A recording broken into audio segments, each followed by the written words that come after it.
Flying Tiger Line's Flight 923 is a true drama of aviation, a story worthy of a Hollywood thriller like the movie Sully, starring Tom Hanks.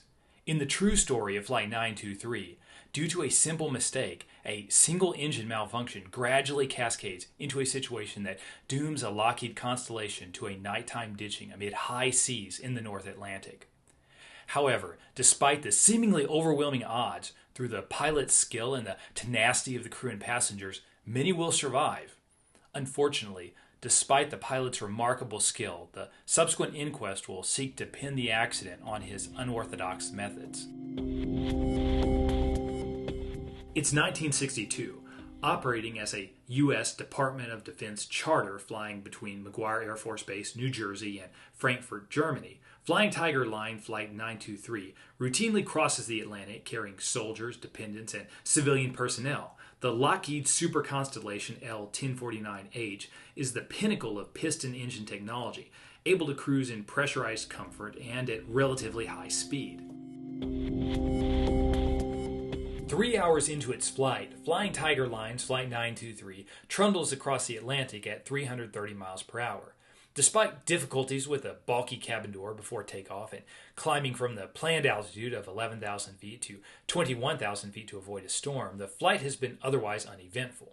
There are 76 people on board. The crew of 8 include the pilot, Captain Jim Murray, the co-pilot, the navigator, Hard Luck Sam Nicholson, and flight engineer Jim Garrett, along with 4 stewardesses. The 68 passengers are a mix of Department of Defense personnel, including freshly trained paratroopers on their way to join the 82nd Airborne Division in Germany, military retirees, and dependents. At 8:07 p.m. Greenwich time, a warning light illuminates in the cockpit, indicating a fire in the number 3 right inboard engine. The crew initially suspects a malfunction in the warning system, but the fire is visually confirmed and they execute the standard procedures to feather the propeller and shut down the engine.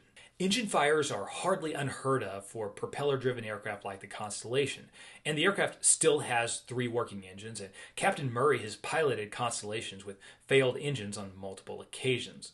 Although the crew takes the problem seriously and notifies ATC of the failed engine, at this point the situation isn't even considered worthy of a mayday call or request for an escort. However, a single mistake turns this relatively straightforward malfunction into a struggle for survival. After swiftly taking the initial actions to address the engine fire, the flight engineer, Jim Garrett, finishes an item he had missed in the emergency procedure checklist, which is to close a firewall in the affected engine to eliminate any chance of fresh fuel being fed into a burning engine compartment. However, instead of closing the firewall to the number 3 engine that experienced the fire, Garrett mistakenly closes the firewall to the number 1 left outer engine, bringing the engine to a screeching halt. Realizing the severity of his mistake, Garrett says to Captain Murray, "I'm sorry, Jim, I goofed."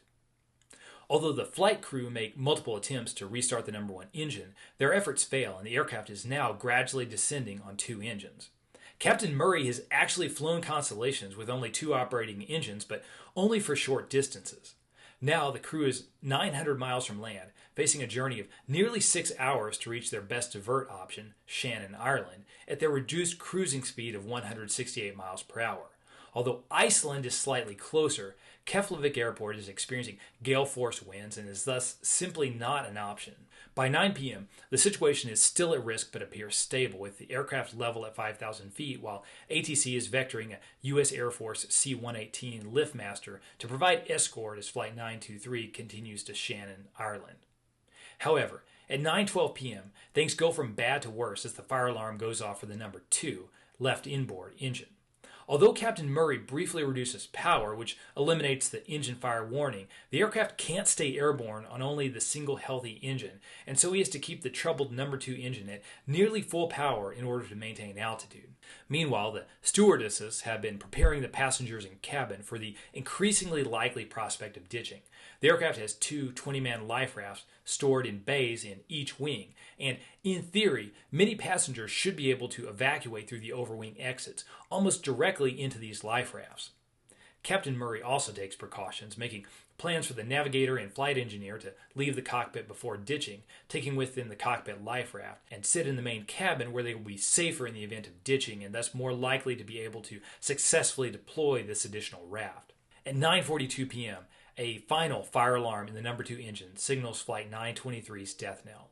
Reducing power to prolong the ailing engine, Captain Murray allows the aircraft to descend, emerging beneath the clouds at 2,000 feet into the dark night over high seas churned by waves of over 60 miles per hour. With only the right outboard engine fully operational, Murray begins lining up to ditch, knowing the aircraft will quickly become uncontrollable when the number 2 engine completely fails. At this point, Murray deviates from the aircraft manual's ditching procedures, which direct the pilot to land parallel to the waves, which would put the aircraft perpendicular to the nearly gale-force winds. However, Murray uses the procedure favored by flying boat pilots who would land their aircraft facing the swells in order to take advantage of the headwind to reduce the aircraft's speed relative to the surface of the water. As Murray makes a turn toward a heading of 260 degrees to align the aircraft into the wind and swells to ditch, the hydraulic controls lock up. Only swift intervention by flight engineer Jim Garrett enables Murray to restore control boost, providing control authority during the flight's final critical moments. Amid the waves of 20 feet or more in height, Murray spots a relatively flat stretch of water and makes the decision to put the aircraft down. Despite this relatively good opening and all the finesse that Murray can muster, the aircraft experiences a single, violent jolt as it hits the water. The left wing is snapped off, several rows of seats are torn from the cabin floor and tossed forward, and apparently a fuselage fuel tank is ruptured, filling the cabin floor with gasoline. The overwing exit hatches haven't been removed prior to ditching, and this causes a delay for the passengers attempting to exit. Having been led to believe they could exit the fuselage and enter the wing-mounted inflatable rafts in relative safety, many of the passengers and crew instead now find themselves fighting through water that is rushing into the cabin as they struggle to reach the right overwing exit or faced with the option of leaping straight into the sea through the other exits. Meanwhile, at the back of the aircraft, navigator Hard Luck Sam tosses the extra life raft out the door, only to see it yanked away by the wind and waves. He courageously dives in after it and uses his considerable skill as a swimmer to pursue the wayward life raft. As Hard Luck Sam is pursuing the raft, Captain Murray extracts himself from the cockpit, bleeding from a head wound but pleasantly surprised to have survived the ordeal up to this point. He wades through the inrushing water to the aft end of the cabin to ensure all personnel have exited, and is about to jump into the ocean himself when it occurs to him to bring a flashlight. Multiple flashlights had been distributed among the flight crew prior to the ditching, but Murray decides to return to the cockpit to retrieve an extra one. For those already in the water, the experience is hellish. The frigid 43 degrees Fahrenheit, 6 degrees Celsius, sea is roiling, the wind shrieking, and the fumes from the gasoline induce nausea. Multiple survivors recount swimming alongside another survivor, only to have their companions submerged beneath a wave or swept away, never to be seen again. As an additional hurdle, many personnel struggle to activate their inflatable life vests.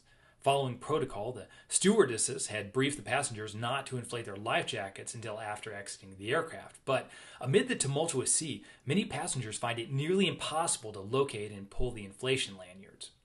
Meanwhile, the rafts that were intended to conveniently emerge from the wings are nowhere to be seen. Instead, after several minutes of intense swimming, Hard Luck Sam finally catches and inflates the extra life raft.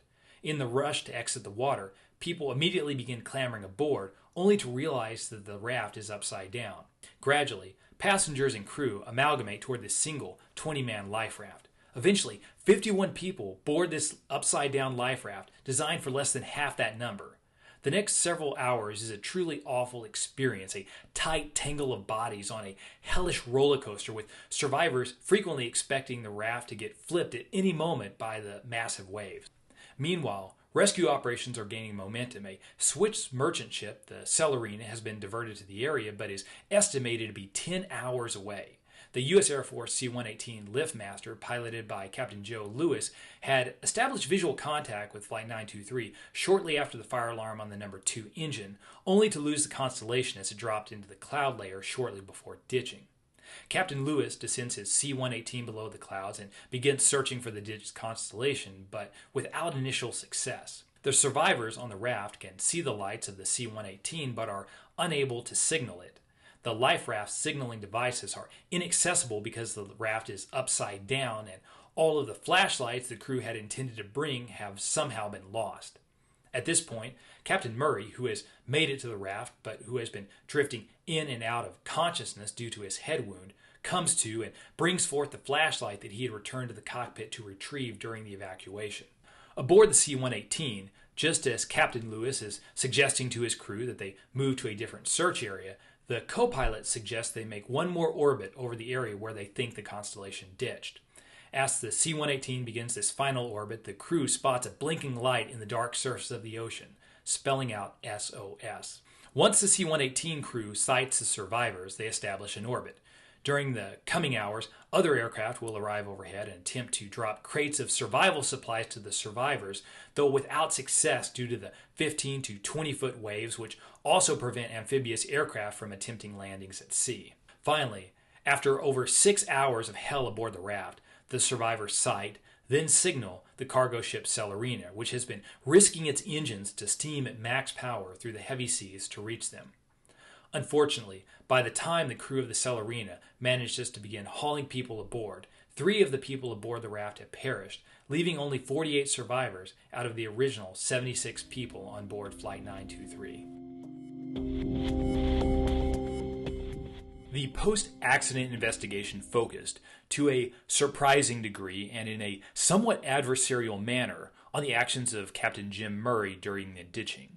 It was pointed out that he did not completely execute the ditching checklist, meaning that certain steps like removing the overwing exit doors were not accomplished prior to impact with the ocean. Likewise, Captain Murray's decision not to jettison fuel was questioned, especially since the aircraft was already carrying thousands of pounds of fuel beyond what was required to reach the original destination, Frankfurt, Germany. Finally, the board noted that Murray's decision to ditch into the wind in swells, rather than parallel to the swells, went directly against the aircraft manual and the prevailing guidance of the era. With regard to Murray's failure to execute the checklist steps, there is some valid criticism here. Removing the overwing exit doors prior to impact could have facilitated a more rapid evacuation. Likewise, dumping fuel could have reduced strain on the engines, made the aircraft somewhat more buoyant, and might have reduced the fuel exposure that caused nausea and skin burns for the survivors.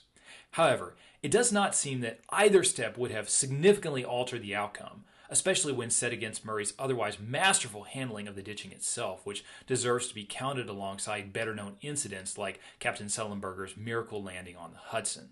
With regard to the engine failures that caused the disaster, the investigation speculated that the first, number 3, engine failure may have been due to a failure of the power recovery turbine, although the report noted that this theory did not account for the loss of oil that had been observed prior to engine failure.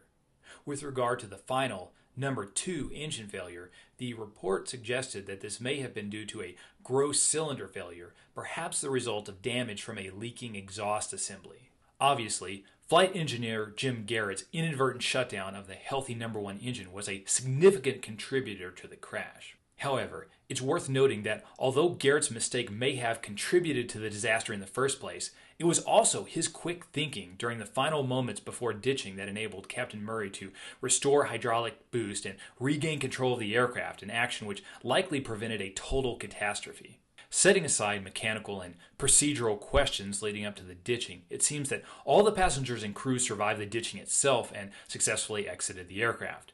The deaths that ensued were mostly due to drowning. There almost certainly would have been more deaths due to exposure if the raft hadn't been found as quickly as it was, which was due to Captain Murray's lucky, or providential, decision to grab an extra flashlight before leaving the aircraft, along with the decision on the part of the C-118's crew to conduct an additional orbit around the suspected ditching location.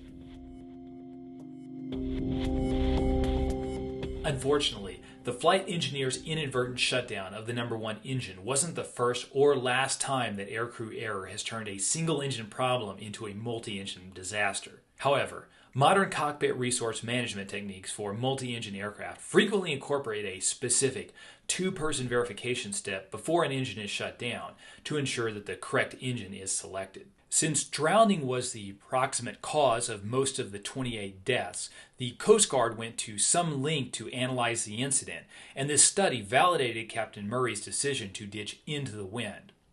Modern ditching guidance still recommends that pilots land parallel to the swells under ideal wind conditions.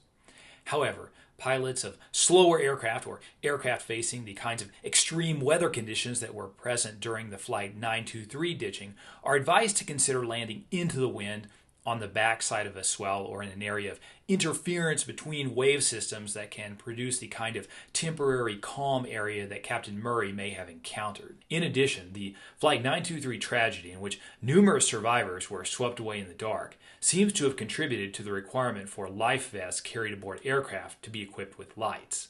Finally, while the Flight 923 ditching did not, by itself, signal the end of the era of transatlantic propeller-driven airliners like the Constellation, the accident was one of a number of factors that would hasten the transition of the major airlines to primarily relying on jet engine aircraft for long-haul routes. First, thanks to Flight Sim Historical Society for the simulator footage and customized Flying Tiger line livery that helped bring this story to life. Check below for a link to learn more about them and download the custom Flying Tiger paint scheme for your own simulator constellation. Next, in terms of resources, I'll include a link for the official accident investigation report. If you enjoyed this story, I also highly recommend the book Tiger in the Sea by Eric Lindner, which tells this amazing story in much greater detail. You can also check out the Flight 923 Association webpage, both linked below. What do you think? Did Murray make the right decision by ditching into the wind and swells, or did he just get lucky? Did Murray deserve the implicit criticism from the investigation board about this and other decisions? This has been Aviation Horrors. Thanks for watching.